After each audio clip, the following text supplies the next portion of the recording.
There are people defecating on the street right in front of my apartment. And we see this not only here, not only in Skid Row, but from San Diego all the way on up to Sacramento, San Francisco. Every city is being impacted by this.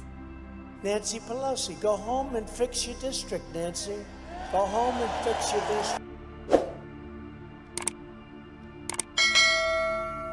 Oh, I mean, if you're like, if you're a major company, I've talked to more CEOs in the last 3 months who are looking seriously at exiting the state than ever. I mean, it's astonishing. I'm talking about CEOs of major companies that are far larger than my own. Now, our company has about 75 employees that we are taking with us in California. I'm talking about companies with thousands of employees who are looking at outsourcing, getting out of the state entirely, moving out fast.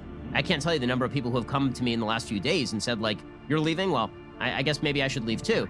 And the reason that I'm getting a lot of that is because over the next 10 to 15 years, what's going to happen is the tax base is going to erode. They keep raising the taxes on everybody who is wealthy. Everybody who can afford to leave happens to be wealthy. So all the wealthy people leave. They take with them all the jobs. In taking with them all the jobs, they create higher unemployment, which causes the state to want to tax everybody who is left at a higher rate in order to pay for all the unemployment and all the benefits, which means that more people leave. I do think that there is something that happens when, if it's, going back to the sort of sports team analogy, like if a team has been winning for too long, they do tend to get a little complacent, a little entitled, and then they don't win the championship anymore. So California's been winning for a long time. And I think they're taking it for granted a little bit, yeah. I think you will see, not as a matter of if, but if a matter of when, you will see some of these liberal policies of taxing wealth, of raising taxes on high earners, of finding all kinds of creative ways to gouge successful people. They will come into effect on a US level, on a Canadian level, I think, potentially. In many Western countries, there is a mandate to do that. And certainly there is some pushback in California even for a wealth tax, but I think that eventually you keep pushing, policies in the West become more progressive. Hatred of wealth becomes more sustainable, becomes more commonplace, and it becomes more acceptable. And so for me, the step would be, I'm going to look where can I live outside of the United States to qualify for things like the foreign earned income exclusion, to move my company overseas and dramatically reduce my corporate tax rate, get rid of my entire California infrastructure.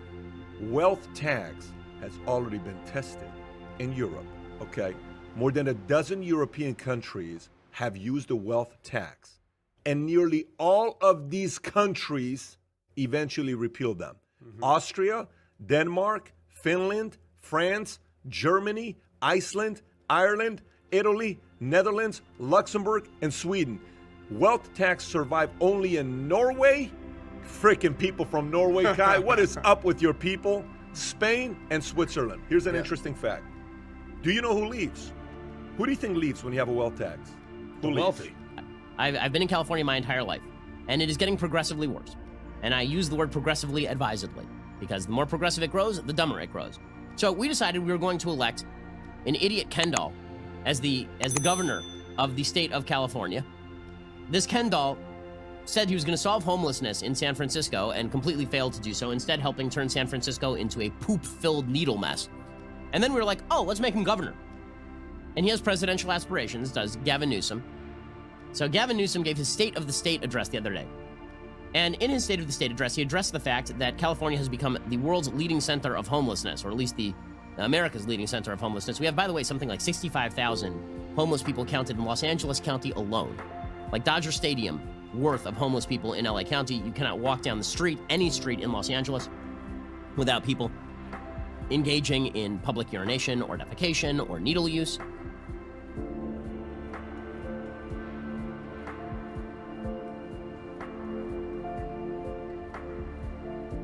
And although homelessness is dropping nationwide, California, with 12% of the population, houses 49% of the nation's homeless. One of the issues that I face living here is the fear of the homeless epidemic, because a lot of these homeless individuals, they're drug addicts, some are sex offenders, and that's become a huge problem. There are people defecating on the street right in front of my apartment. We have syringes there. And we have a lot of issues in California that seem to be blinded to, this the policies that come out of here, and I don't think the rest of the nation really understands what's happening in California. And we see this not only here, not only in Skid Row, but from San Diego all the way on up to Sacramento, San Francisco. Every city is being impacted by this. According to the Census Bureau's supplemental poverty measure, California has the highest poverty rate in the country, with 1 in 5 Californians living below the poverty line. California has always had the nation's highest poverty rate, and proportionately, it's about 30% higher than it is in Texas. And a third of the people on assistance in the nation are in California. So how is California handling the growing poverty rate in their state? California spends more than Texas, Arizona, South Dakota, North Dakota, Colorado, Utah, Nevada, Oregon, Idaho, Hawaii, Louisiana, Arkansas, Oklahoma, Kansas, Nebraska, New Mexico, and Montana on welfare annually combined. State and local governments have spent a gargantuan amount of money, oftentimes wastefully overlapping each other. Yet the incredible spending has not alleviated one of California's most vexing problems. In fact, it seems to have made it worse. Look at what's happening to the great city once of San Francisco. It's thousands and thousands of tents and drugs and needles and everything you can imagine floating in the streets in the best neighborhoods. Nancy Pelosi, go home and fix your district, Nancy. Go home and fix your district. All right, California is inching closer and closer to providing health care for all illegal immigrants, or at least the 90 or 95,000 of them known to be in California right now. The number could go higher, as could the tab on this, at about $98 million per year. Campus Reform Media Director Cabot Phillips on who's going to pick up that tab. Cabot, what are you hearing? Well, it's absolutely going to be taxpayers. That number is expected to go higher as we find out more details, as more programs are added, which the government tends to do. And it used to be common knowledge that breaking the law was a bad thing and that there's no such thing as a free lunch. And the Democrat Party has convinced itself and many politicians and voters now that you can break certain laws if they hurt your feelings, in this case immigration laws, and you can hand out free lunches, in this case free health care, as long as there are taxpayers there to foot the bill. And the ironic thing here is this is just going to further exacerbate the problem of illegal immigration. With just a wave of his pen, Governor Gavin Newsom has thrown the will of California's voters right out the window. Despite promising that money from the new gas tax would only be used for road repairs, and despite voters overwhelmingly passing Proposition 69, requiring that all revenue from the gas tax be put towards transportation costs, Gavin Newsom has dismissed those concerns and passed his own executive order called N1919. That order takes money directly from the new gas tax revenues and spends them on climate change initiatives instead.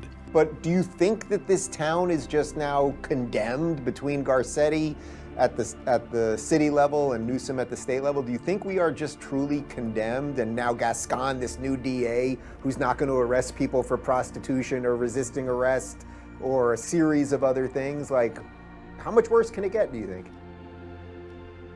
Well, maybe just a little bit, and then maybe it's time, like, you know, like a horrible alcoholic. Maybe this is I've stolen my kid's piggy bank, I'm going to break it open to buy some malt liquor, and I now catch a glance of myself in the mirror, and I've hit rock bottom. Like, maybe that see you in the mirror thing, maybe we're there.